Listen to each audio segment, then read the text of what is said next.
Swansea MTG here with a core set opening from 8th edition. It's the Speed Scorch deck. So let's have a look inside. 8th edition was when I started Magic back in, what, 2000? Yeah, it's quite a while, so it comes with a little Speed Scorch deck, how-to. And we have on top then the res. So this was the first deck I bought when I started Magic back in 8th edition. So I had this and a couple of packs of Scorch, and I really liked the Goblin King. Took it to a couple of tournaments, say 2 or 3. Came maybe second to last, adding in a couple of like red creatures. With the Goblin King, all your goblins get Mountain Walk and +1, so it's quite a nice little card to have as a play set. Interesting to have in like a tribal theme deck, so well, EDH, Commander, have him in there with some of the other Goblin Chieftains and things. A Mog Sentry, so if an opponent plays a spell, Mog Sentry gets +2, so that makes it quite good. So they play a monster, he gets +2, they play any spell, so he's good for mainly blocking, a little bit of attacking, maybe, if you can force them into like countering some things that you've played. Goblin Glider, Flying Goblin, you can't block. It's quite cool. I think there's a play set then of Goblin Raider. He can't block either, but the point of the deck isn't to block, I suppose. As with any sort of red aggro deck, you don't want to be sat there blocking, you're aggressive. So we have a play set of Goblin Chariot, 2/2 with haste.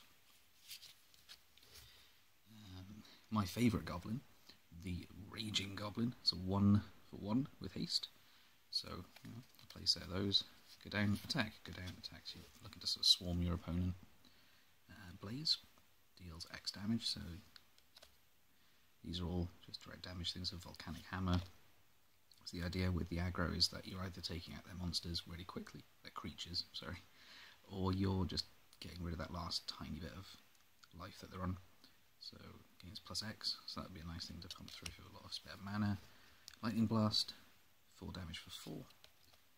Destroy artifact or land, so you're probably going to go for an artifact. Guerrilla Tactics deals 2 damage to target player for 2. But if they discard it from your hand, so against control, it's interesting. Shock deals 2 damage, so 1 for 2. Excellent, excellent card. I love lightning. It's my best invention since the rock, said Goblin Warsmith. And then I suppose there's other ways you can play the deck. Then we have the Fodder Cannon. So sacrifice a creature, does 4 damage to target creature, so you're paying 4 to do it as well. I suppose if you've got an excess amount of goblins, yeah, we've got some land. All lovely, lovely 8th edition mountains, they're nice white border.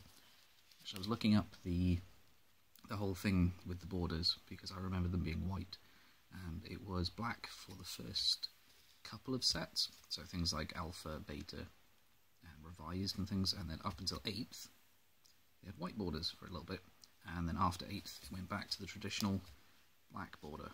It's quite nice. I like these, so it frames the art quite nicely. Yeah, so we'll go. So it was a nice little starter deck. When I started, it got me. Yeah, it got me into Magic, because it was quite simple. It's just put things down and attack. There's no other strategy there. It is just everything goes down, everything needs to swing, and you get to learn some mechanics like flying, you get to learn mechanics like Mountain Walk, and mostly you learn haste. But yeah, it's quite good. And then you get a variety of spells just to give you an idea of what you can put in. So do you want to maybe stack your deck for up against control, so you set that in the sideboard, once you hit some blue, put it in. Do you want to just fill it with shock? Are they going to play a lot of artifacts? Are you just going to pump out damage turn after turn, or are you just going to boost your damage? So it's quite nice. There's a good mix of stuff in there, and yeah, it was my first ever deck, and my first ever tournament was with this. I think I added 2. It was like a lion, like a saber-toothed tiger. You could pay 2, give it +1, and I discovered that in fact you could, if it says pay 1 for +1, you can pay more than 1 to give it more +1s. So that was quite exciting. So yeah, that's the Speed Scorch deck. Advanced. I'd imagine they've taken this off booster packs and off deck boxes now because they are a little bit off-putting to a new player going, am I that level? Should I play this deck? So it's, yeah, there's the other decks that were available. There's 5 theme decks, the core game and booster packs. And a little bit about the deck on the back. So that was the Speed Scorch deck. If you liked it, let me know. Maybe put a like on it down there. Maybe subscribe. If there's other decks that you haven't looked at, if you want me to look through for nostalgia purposes, maybe let me know. I can pick them up. But yeah, so that was Speed Scorch. Thanks, guys.